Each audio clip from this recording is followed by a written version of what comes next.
আজকে যে স্বাধীনতা ঘোষণার মধ্য দিয়ে শহীদ রাষ্ট্রপতি জিয়াউর রহমান এদেশের স্বাধীনতা ঘোষণা করেছিলেন, সেই 25শে মার্চ 26শে মার্চ তিনি যদি স্বাধীনতা ঘোষণা না করতেন, ওই কালুদার বিচারকেন্দ্র থেকে সেই স্বাধীনতার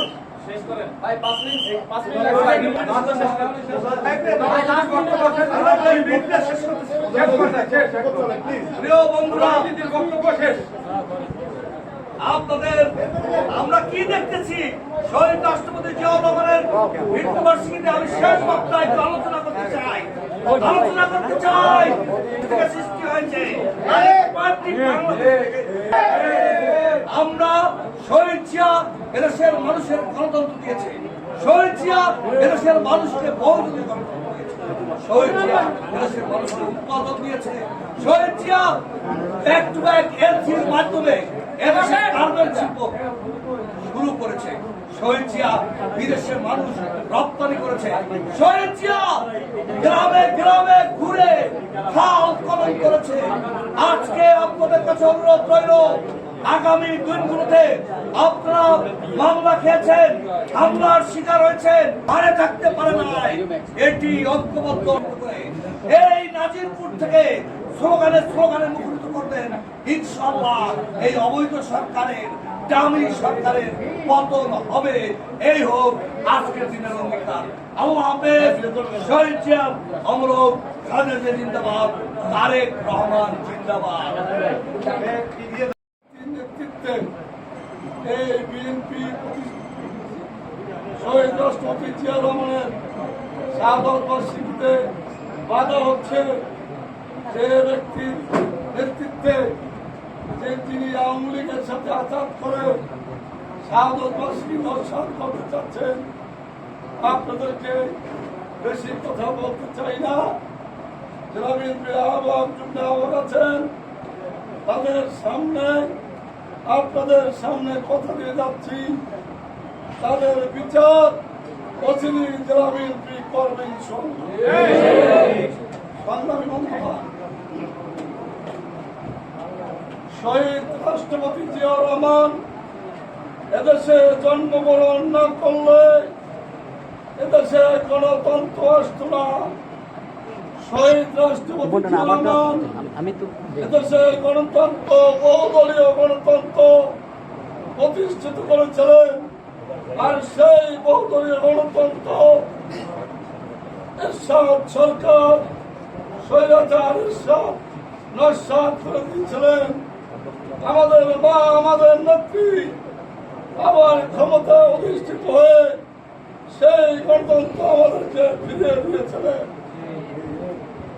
কিন্তু আমরা কি দেখতে পাচ্ছি,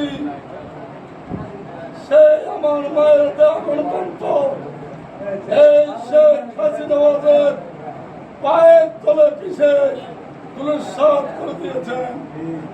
তারই ধারাবাহিকতায় আমাদের নেতা জনাব তারেক রহমান আমাদেরকে সাথে নিয়ে গণতন্ত্র পুনরুদ্ধার করার জন্য, এদেশের মানুষের হাত এবং ভোটের অধিকার ফিরে দেওয়ার জন্য সকাল থেকে 24 ঘন্টা নিরলসভাবে পরিশ্রম করে যাচ্ছেন এবং আপনারা তার নির্দেশে আন্দোলন চালিয়ে দিয়েছেন।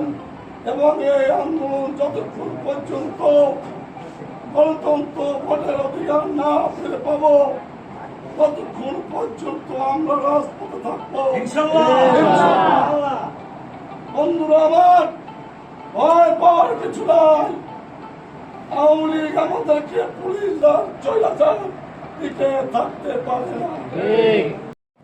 বানচাল করতে যারা যায় তারা বিএনপির কেউ হতে পারে না।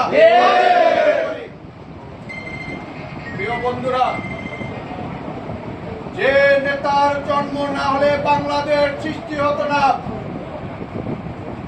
যিনি জীবনের প্রতিটি ক্ষেত্রে চ্যালেঞ্জ নিয়েছে, চ্যালেঞ্জ মোকাবেলা করেছে, চ্যালেঞ্জে উত্তীর্ণ হয়েছে, সেই নেতার আজকে শাহাদত বার্ষিকী। সেই নেতার শাহাদত বার্ষিকী বানচাল করার ষড়যন্ত্র করছে তারা কখনোই বিএনপি ছিল না, আমি মনে করি। এদেরকে বয়কট করুন, এদেরকে এড়িয়ে চলুন, তাহলে বিএনপি শক্তিশালী হবে। আরে অনেক কথা আমার জানা, আজকে এই বক্তৃতা বলবো না। প্রিয় বন্ধুরা, আগামী দিনে এই দলকে শক্তিশালী করতে হবে, সবাইকে ঐক্যবদ্ধ থাকতে হবে, সবাইকে মিলেমিশে সামনের চ্যালেঞ্জ মোকাবেলা করে আগামী দিনে বিএনপি এই দেশের রাষ্ট্র ক্ষমতা আসবে দেশ নায়ক তারেক রহমানের নেতৃত্বে। প্রিয় বন্ধুরা, কথা বেশি বলবো না, একটি কথা বলেই আমার বক্তব্য শেষ করব। তীব্র গরম।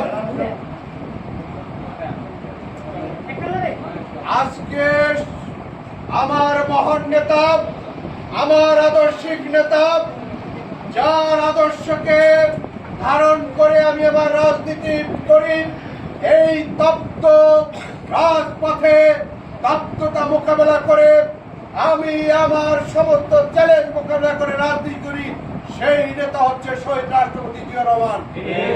আজকে তার শাহাদত বার্ষিকীতে যারা বাধা দিতে চায়, শাহাদত বার্ষিকী করতে গিয়ে যাদের বাধার সম্মুখীন হচ্ছি, আগামী দিনে একটি কথা পরিষ্কার বলে দিতে চাই, তাদের বিচার বাংলার মাটিতে অবশ্যই করব ইনশাআল্লাহ।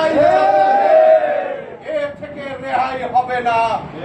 শহীদ রাষ্ট্রপতি জিয়া রহমানের শাহাদত বার্ষিকীতে যারা বাধা দেয়, এই দেশের কখনো তারা সুনাগরিক না, এই দেশের দালাল, সাম্রাজ্যবাদীর দালাল, তাদেরকে চিনে রাখতে হবে, তাদের নাম আমাদেরকে লিখে রাখতে হবে।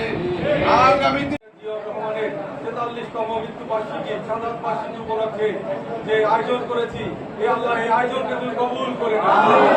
আল্লাহ শহীদ প্রেসিডেন্ট জিয়া রহমান আমার জানা মতে, আমার শোনা মতে, আমার একজন শহীদ লোক ছিলেন, সৎ, যোগ্য, তার জীবনের সমস্ত গুনাহ কথাকে মাফ করে দিয়ে তুমি তাদের কবুল করে নাও।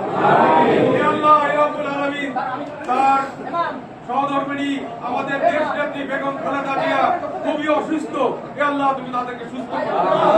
হে আল্লাহ, আমাদের vice president Tarique Rahman vice chairman সাহেব বিদেশে অন্তরীণ আছে, অসুস্থ আছে, হে আল্লাহ তুমি তাকে সুস্থতা দান করো। হে আল্লাহ, সে যেন অচিরেই বাংলাদেশে ফিরে আসতে পারে, এই তৌফিক তুমি দান করো। হে রব্বুল আলামিন, এখানে যারা উপস্থিত আছে তাদেরকে হিম্মত দাও, এই দলটি করতে করতে যেন তারা মৃত্যুবরণ করতে পারে। হে আল্লাহ, এই দলের বিরুদ্ধে যারা আন্দোলন করতেছে, হে আল্লাহ, এই দলের কিছু লোক যারা অনিয়ম করে এই দলকে ধ্বংস করার জন্য আওয়ামী লীগের সাথে মিলেমিশে রাতের অন্ধকারে কাজ করতেছে, হে আল্লাহ তাদেরকে তুমি হেদায়েত করো। হে রব্বুল আলামিন, এখানে যারা উপস্থিত আছে এদের সবাইকে তুমি সুস্থ করে দাও।